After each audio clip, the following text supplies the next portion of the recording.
रसिक हो, 70च्या सेल्फीमध्ये आपलं सगळ्यांचं मनपूर्वक स्वागत. मंडळी, 2 दिवसात फार 2 महत्त्वाच्या घटना घडल्या. ती म्हणजे परवा म्हणजे वुमन्स डे होता. तर त्या निमित्ताने बरं का आपण अनेक कार्यक्रम पाहिलेत आहेत.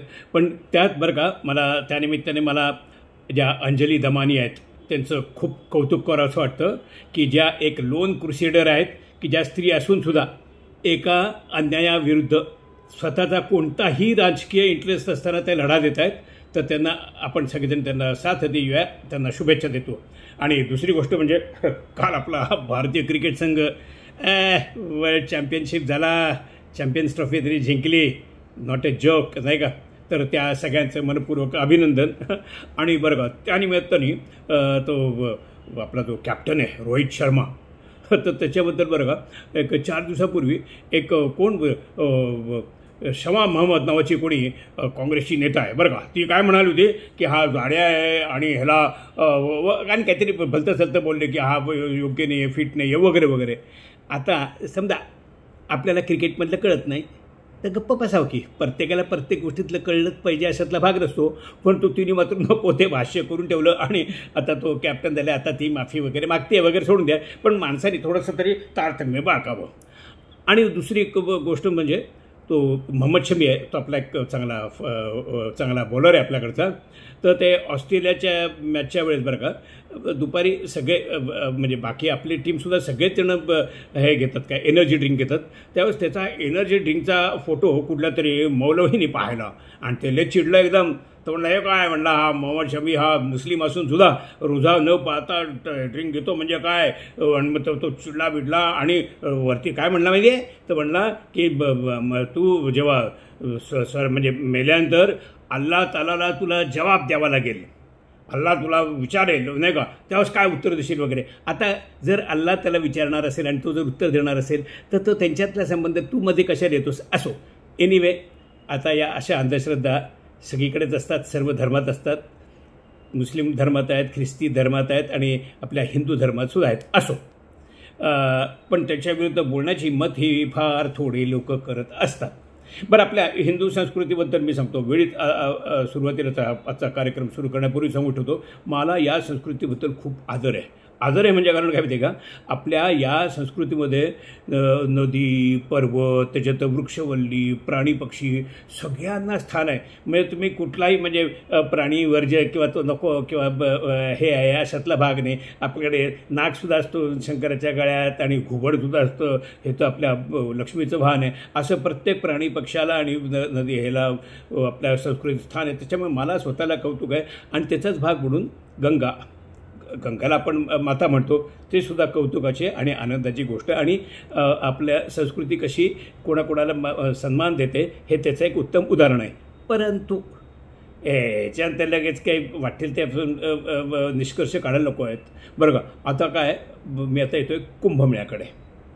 कुंभमेळ्यात काय, त्या निमित्ताने ते गंगेचं जे काय चाललेलं आहे, तिथं जे काय मेळा झाला, तिथं जे काय झालं आणि त्याच्यावर बरं का काहीही विरोधात बोलायचं नाही, असं जणू काही अलिखित नियमच आहे. म्हणजे कुंभमेळ्याबद्दल जरा कमी जास्त किंवा वाईट बोलणं म्हणजे तुम्ही हिंदू विरोधी आहात, हिंदू धर्माच्या विरोधात, असा जणू काही एक नरेटिव्ह हे पोस्ट करत होतं. म्हणजे त्याच्याबद्दल काही बोलायचंच नाही असं झालं होतं त्याच्यामुळे. परंतु आणि विशेषतः राजकीय नेते जे असतात त्यांना मतदार महत्त्वाचे असतात. ते जरी मनातून पडलं तरी नाही ते सगळेजण जातात, गंगा पवित्र नदी वगैरे असं भाषण करून तिथं ते स्नान वगैरे करून आपलं त्याचा व्हिडिओ आणि VIP ट्रीटमेंट घेऊन ते येतात आणि त्याचे फोटो व्हिडिओ वगैरे सगळीकडे आपण मास मीडियात पाहतोच. त्यामुळे अशांच्या विरुद्ध बोलण्याची हिंमत कोणी करत नाही, करू पण नाही आहे. परंतु बरं का परवा ते राज ठाकरेची एक सभा बघितली मी. तर त्याच्यात राज ठाकरे स्वतः म्हणलं बरं का, त्याचं भाषण मी ऐकलं. तर राज ठाकरे काय म्हणलं माहिती आहे की तो बाळा नांदगावकर माझ्याकडे आला आणि एका कमंडलूमध्ये त्यांनी काहीतरी गंगाजल मला दिलं. मी तिला म्हणलं हट, मानला का ते गंगाजल. तर म्हणलं मी नाही असलं काही पेत वगैरे. हे राज ठाकरेचं चुकलेलं आहे बरं का. राज ठाकरेंनी त्याला असं म्हणायला पाहिजे होतं की बाळा, हे जे पाणी तू आणलेलं आहेस ना ते अतिशय अशुद्ध आहे, ते पिण्याच्या लायकीचं नाही आहे, ते तू मला प्यायला देऊ नकोस. तू स्वतःसुद्धा पिऊ नकोस किंवा अन्य दुसऱ्या कोणालासुद्धा ते प्यायला देऊ नकोस, कारण ते पिण्याच्या लायकीचंच नाही आहे. बाळा, आता तू मोठा हो. आता त्या अशा ज्या जुन्या काही अंधश्रद्धा आहेत त्या सोडून दे, असं त्यांनी सांगायच्या ऐवजी ते डायरेक्ट काय म्हटले म्हणजे राज ठाकरे काय म्हणलं होते का, हट मी असलं नाही पाणी पित, हे चुकीचं आहे. अर्थात ती काय राज ठाकरेची स्टाईल आहे, त्याला आपण काय करणार नाही का.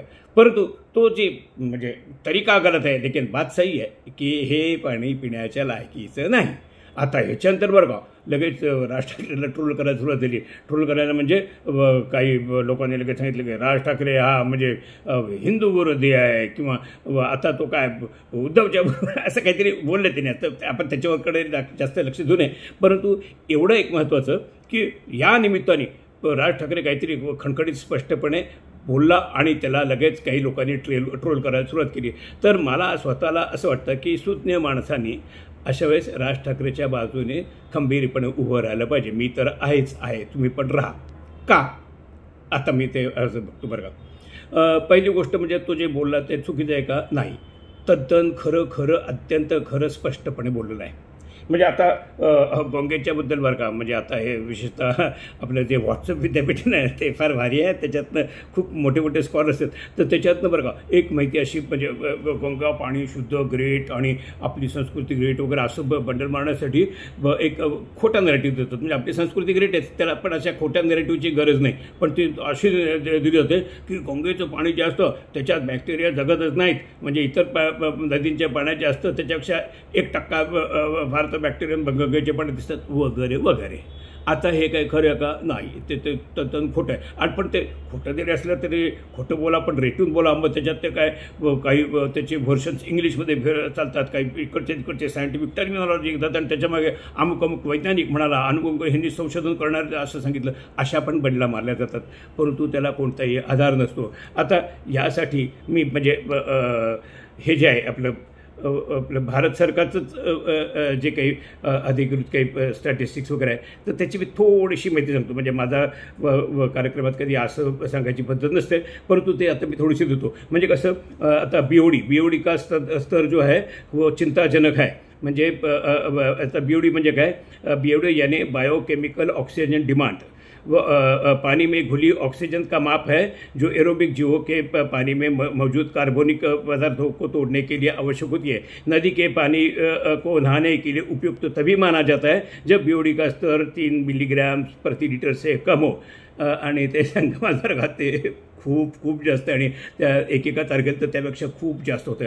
आणखीन एक तुम्हाला सांगतो बरं का, असे म्हणजे खूप आहेत, त्यातलं फक्त थोडक्यात एक बरं का, त्याला एक बरं का एक रिपोर्ट में नदियों के संगम पर फेकल कोलिफॉर्म यानी मानव और पशु मल से सूक्ष्म जीव के उच्च स्तर को दर्शाते हुए माप प्रदान किए गए हैं. जहां लाखों लोग पवित्र डुबकी लगाते हैं, उनकी रिपोर्ट बताती है कि नदी के पानी की गुणवत्ता विभिन्न अवसरों पर सभी निगरानी के स्थानों पर फेकल कोलिफॉर्म के संबंध से स्नान के लिए उपयुक्त नहीं है. म्हणजे त्याचं स्टॅटिस्टिक ते आणखीनच वाईट, म्हणजे अजिबातच नाही असं आहे. म्हणजे थोडक्यात कमी आहे असं नाही तर अजिबात नाही असं आहे. म्हणजे आता जे पाणी आंघोळीच्या सुद्धा लायकीचे नाही ते आपण प्यावं का, विचार करायची बाप आहे ना. बरं ठीक आहे. आणि अशाबद्दल जर बोललं तर त्याच्यात काय चुकीचं आहे. बरं आता आपण जरा आणखीन 1-2 गोष्टींकडे येऊ. आता हे मी आपलं जे काय रिपोर्ट वगैरे वाचले ते सोडून द्या, आपण थोडंसं लॉजिकल स्वतःचाच विचार करू ना. का हो, आपण सगळ्यांना पाहिलं अशा वेगवेगळ्या की आमचे काही नातेवाईक मित्र ओळखीचे परिचित वगैरेसुद्धा या कुंभमेळ्याला गेलेले आहेत. मी स्वतःसुद्धा बरं का वेगवेगळ्या मेळ्यांना जाणं पसंत करतो म्हणजे काय, मला ते आवडतात. म्हणजे अगदी गुजरातमध्ये असताना मी तरणेतरचा मेळावा बघितलेला आहे किंवा मिझोराममध्ये तो चपचरकूट फेस्टिवल बघितलेला आहे.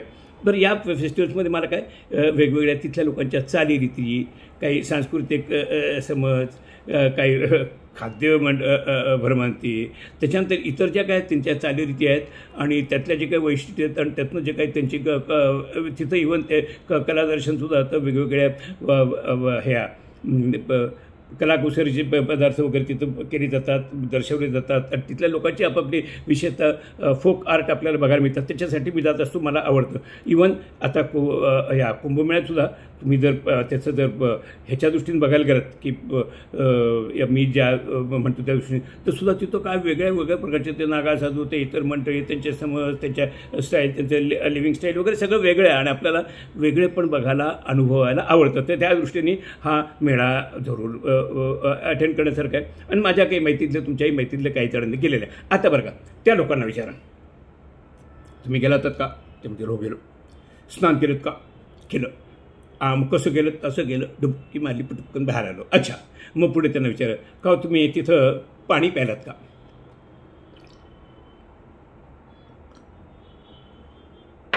पाणी म्हणजे नदीचं पाणी जनावरं जसं तोंड लावून पितात किंवा माणूस जसं आपण तोटीला तोंड लावून पाणी पितो, तसं तुम्ही प्यायलात का?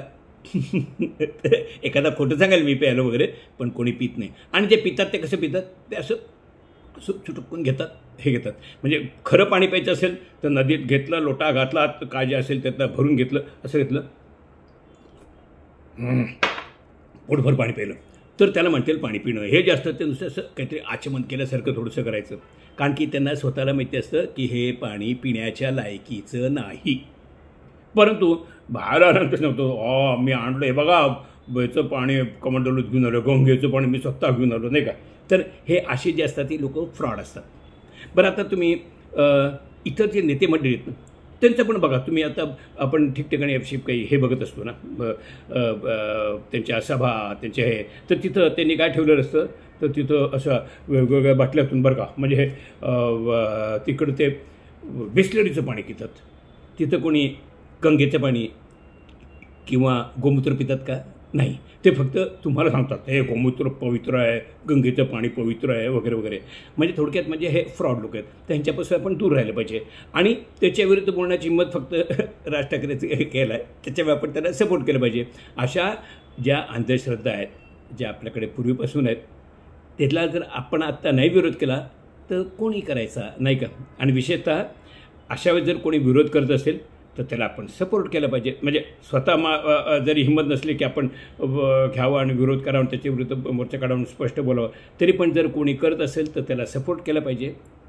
त्यामुळेच मी राज तरी गंगा मैली हो गई हे जरी असलं तरी हम तुम्हारे साथ आहे. आता गंगा खराब झालेली आहे, गोष्ट खरीच आहे. 85पासून ते 2025पर्यंत सगळी सरकारं त्याच्यावर हजारो कोटी रुपये कायम खर्च करत आलेले आहेत. आणि त्याचं कारण एवढंच की हे गंगेचं पाणी स्वच्छ झालं पाहिजे. याचा अर्थच लोकांनी हे लक्षात द्यायला पाहिजे की पाणी ऑलरेडी खराब आहे. तेव्हा आपण या निमित्ताने राजला सपोर्ट देऊया. आणि तुम्हाला जर माझा हा व्हिडिओ पटला तर लाईक करा, माझ्या चॅनलला सबस्क्राईब करा, हा व्हिडिओ शेअर करा. आणि समजा नावडला तर तशीसुद्धा तुम्ही कॉमेंट द्या ना. म्हणजे काही चुकीचं असेल माझं तर मी विवेकी बुद्धी वापरणारा माणूस आहे, तर त्याचासुद्धा मी विचार करीन. धन्यवाद.